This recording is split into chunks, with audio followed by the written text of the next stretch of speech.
আসসালামু আলাইকুম। নুরায়শা কিচেন হোমে আপনাদের সবাইকে আবারও স্বাগতম। আবারও হাজির হলাম নতুন একটি রেসিপি নিয়ে। আজ আমি আপনাদেরকে ক্যারামেল পুডিং কিভাবে তৈরি করতে হয় তা দেখাবো।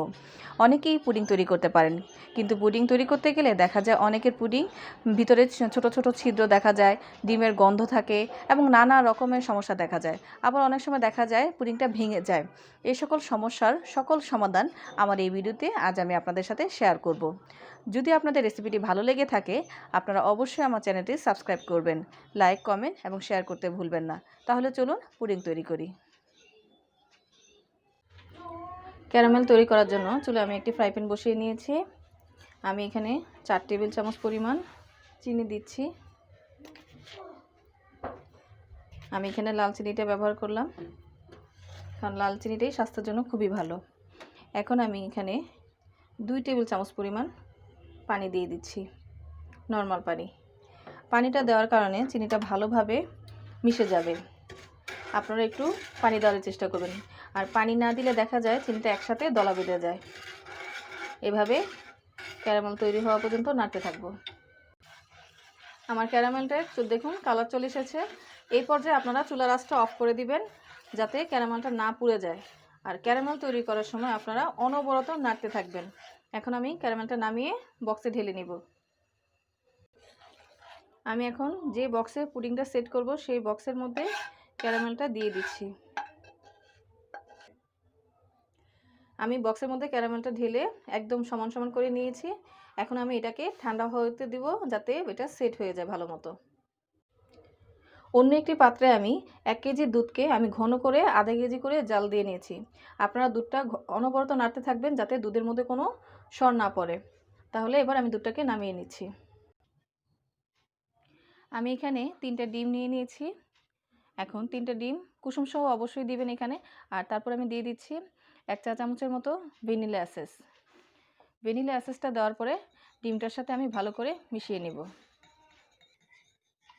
ভ্যানিলা এসেন্সটা দেওয়ার কারণে আপনাদের ডিমের যে গন্ধটা আছে সেই গন্ধটা দূর হয়ে যাবে। আর আপনাদের যাদের কাছে ভ্যানিলা এসেন্স নেই, তারা আপনারা লেবুর রসও দিতে পারেন, যাতে ডিমের গন্ধটা চলে যায়।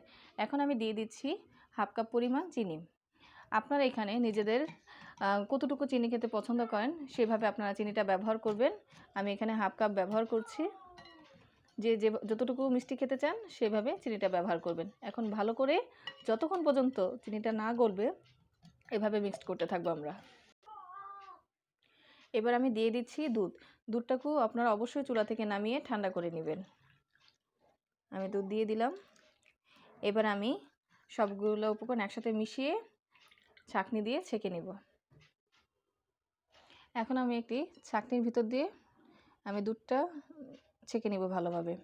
আমি এখানে কিন্তু গরুর দুধ ব্যবহার করেছি। আপনারা চাইলে পাউডার মিল্ক দিয়েও পুডিং বানাতে পারেন। গরুর দুধের পুডিং সবচেয়ে বেশি মজা। এভাবে ছেঁকে নেওয়ার ফলে আমার পুডিংয়ের মধ্যে কোনো ছিদ্র ছিদ্র পড়বে না। কারণ পুডিং দেখা যায় যে ডিমের সাদা অংশের কিছুটা থাকলেও তা ছাঁকনির মধ্যে থেকে যাবে। আর দুধের মধ্যেও যদি শর্ট থেকে থাকে সেটাও ছেঁকে নেওয়া হবে। পুডিংটা দেখতেও খুবই সুন্দর হবে আমার সম্পূর্ণ ছাঁকা শেষ, এবং আমি এটা এখন পুডিংয়ের বাড়িতে ঢেলে ফেলব। দেখুন আমার ক্যারামেলটা সম্পূর্ণ সেট হয়ে গেছে। আমি হাত দিয়ে দেখাচ্ছি, দেখুন একটু আমার হাতে লাগছে না। এখন আমি আমার যে পুডিংয়ের যে মিশ্রণটা আছে সেটা আমি ঢেলে দিব। আস্তে আস্তে করে ঢেলে দিবেন। সম্পূর্ণটা আমি ঢেলে দিলাম। তারপর আপনারা একটু আস্তে আস্তে করে এটাকে একটু উপর থেকে একটু নিচে রাখবেন, যাতে কোনো বাতাস ভিতরে থাকলে সেটা থাকবে না। এখন আমি এটাকে চুলায় বসিয়ে দিব। চুলায় আমি একটি হাঁড়ি বসিয়ে নিয়েছি এবং হাঁড়ির ভিতরে আমি একটি স্ট্যান্ড বসিয়ে নিয়েছি, যাতে আমি পুডিংটা বসাতে পারি। আর সাথে আমি এখানে 2 কাপ পরিমাণ পানি দিয়েছি, হালকা গরম করে নিয়েছি আমি। এখন আমি পুডিংটাকে এই হাঁড়ির ভিতরে বসিয়ে দেব। আপনারা খেয়াল রাখবেন, যখন আমি পুডিংটা বসাবো আমার পানিটা যাতে 3 ভাগের 1 ভাগের পরিমাণের মধ্যে থাকে। আমি এখন আর একটু পানি দিয়ে দিব। আমি এখানে সাইড দিয়ে আস্তে আস্তে করে পানি দিয়ে দিব। আপনারা খেয়াল রাখবেন যাতে পানিটা 3 ভাগের 1 ভাগ হয়, এবং পুডিংয়ের উপরে যাতে পানিটা না উঠে আসে বলক ওঠার পরে। আমি এখন ঢাকনা দিয়ে আটকে দিচ্ছি। এভাবে আপনারা আমার পুডিংয়ের আঁচটি অবশ্যই মিডিয়ামে রাখবেন। যখন বলক উঠে যাবে তখন আপনারা মিডিয়াম থেকে একটু লোতে নিয়ে আসবেন। আর এভাবে পুডিংটা হতে আমার 30 মিনিট সময় লাগবে। আর আপনারা যদি এই বাটিটি আপনারা ওভেনে দেন তাহলে 10 মিনিটের মধ্যেই 160 ডিগ্রি তাপমাত্রায় হয়ে যাবে পুডিংটা। তাহলে চলুন পুডিংটা হওয়া পর্যন্ত অপেক্ষা করছি। এখন আমি ঢাকনা তুলে দেখছি আমার পুডিংটি হয়ে গেছে কিনা। আমি তুললাম, আস্তে করে, এটা কিন্তু গরম থাকবে, আপনারা অবশ্যই সাবধানে তুলবেন।